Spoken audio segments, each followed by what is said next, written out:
Hey guys, today's video is going to be talking about exhaust on riding lawnmowers, and the particular type of engine I'm talking about, it's like a 14.5 or a 15 horse Briggs & Stratton overhead valve engine, because on the old flathead engines you could just use basically any type of muffler you wanted. You could screw this into the block. This is a 1-inch pipe thread, or you could have the flange type that would bolt on there, or you could have the whole box type of muffler with 2 bolts going through it.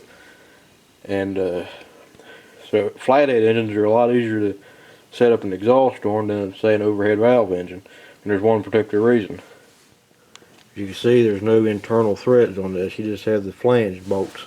That's the only way you can mount it, so you have to have some type of flange mount on it. And about 7 years ago, when I was taking an electrician class, I went over to the machine shop and had them make up a bunch of these flanges so I can make some custom exhaust for overhead valve engines. And this is the same flange as this one here, because this muffler here is actually off of that engine we just looked at. And as you can see, the flange is basically the same. They didn't get the holes lined up exact right, but it will work. I've had these bolted up, and I got 3 of these. This video is also going to be talking about how to put an actual tractor style muffler on a riding mower too. So we'll look at that a little bit later in the video, but for right now we're going to concentrate on getting the flange ready. And this is a 1-inch pipe nipple at 4 inches long, and you can use any length you want for the flange here, because it don't really matter. And my original plan was to weld this 1-inch coupler on here like this. The way it'd be just like on a flathead engine.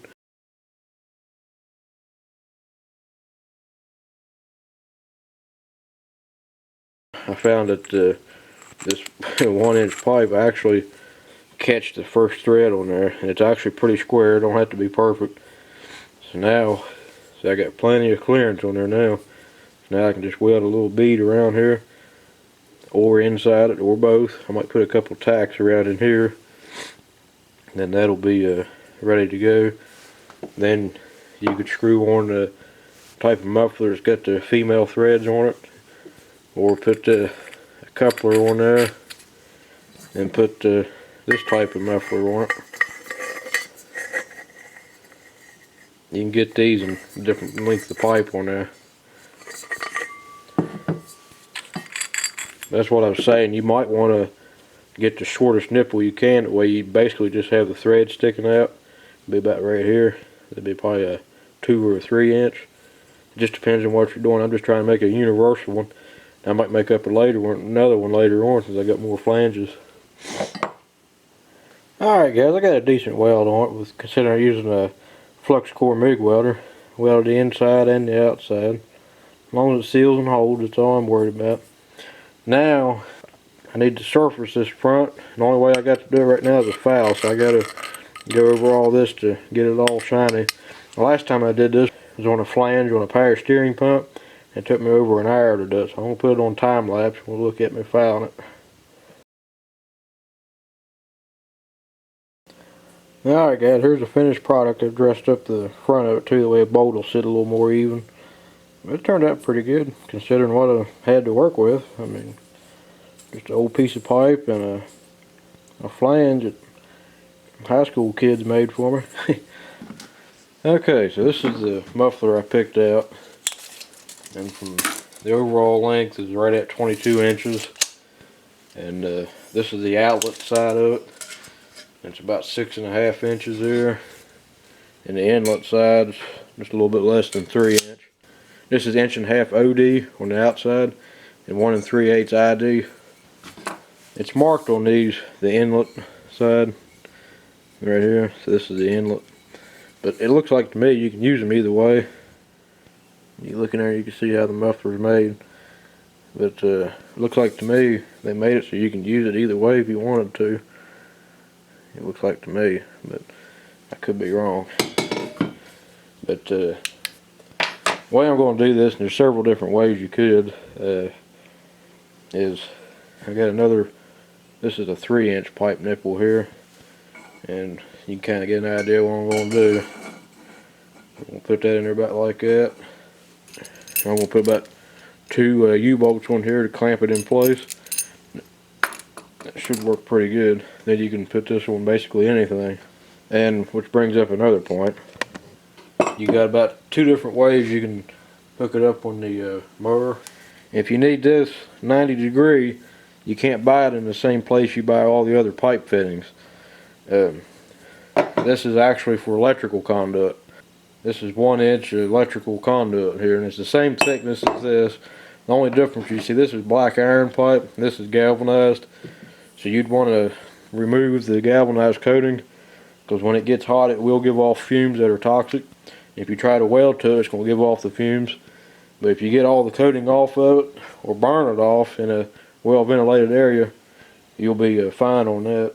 But just a little note that you see right here, rigid steel pipe elbow is what it's called.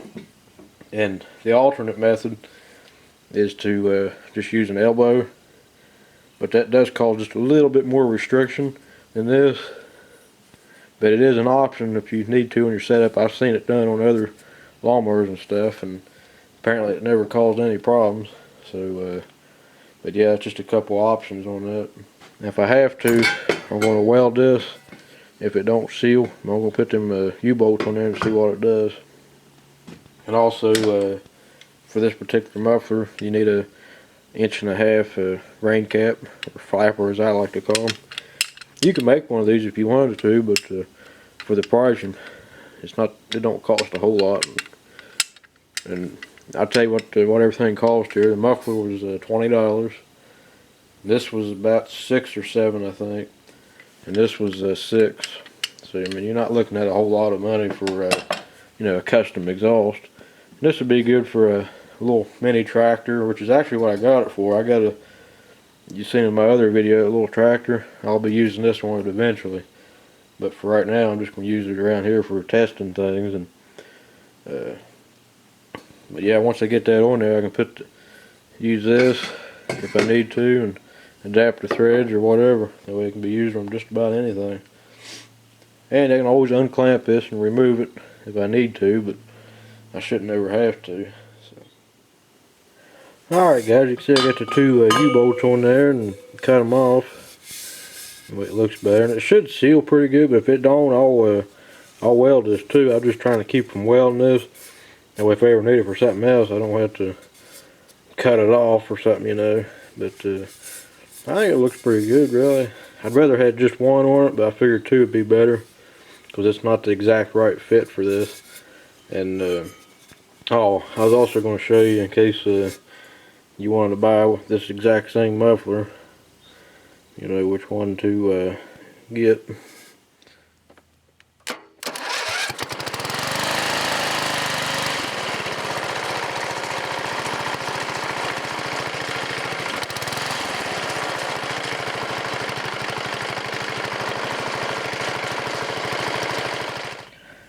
Alright guys, so that was a good little run of this muffler here. As you heard in the videos, I'm having engine issues on this. It's either the counterweights are making a noise or the rod's making a noise for some reason in it. So after I get done with these videos, I'll be tearing this motor back apart and seeing what's going on with it.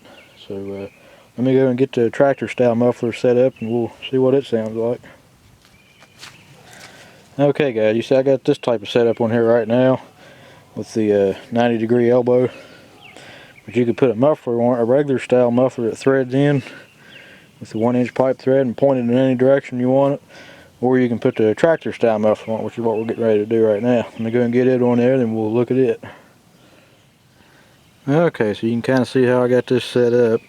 And you can do this on anything, really. And obviously this is huge for a lawnmower. But this is actually going to be on my little tractor, like I was saying. But I'm just testing it on this. But this is going to be the general setup. And what you want to do, if you hit something with this pipe, you're going to bust the head up on this big time, or the block on the flathead. So you're going to want to do this so it's not going to get hit with anything. And you're going to want to, it's easier on a flathead than it is on an overhead valve. But you want to run some brackets off of this to support it. And if your engine is very solid to the frame and you got a solid frame, you can come off like this and put some more bracing on there, because you don't want to run it without bracing on it. That's just asking for problems. So let me get this fired up and we'll see what this tractor muffler sounds like.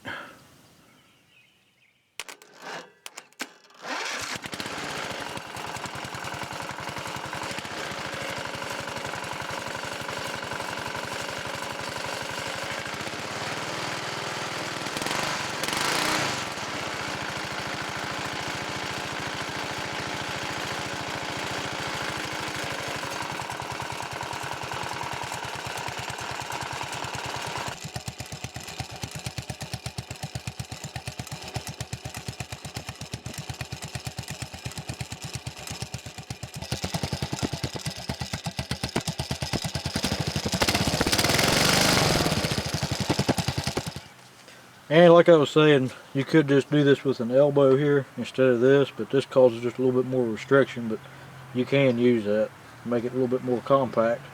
I ain't going to set it up on the video here because it's going to sound about the same, but you can get an idea, and you can do away with this coupler here and this coupler here and just have that set up like that. Alright guys, I put the muffler on the old Montgomery Ward here, give you an idea how actually how big it is, and get an idea what a flathead sounds like. This is just temporary setup, thought y'all might like to see it. But I figured a flathead might have a little bit of different sound to it.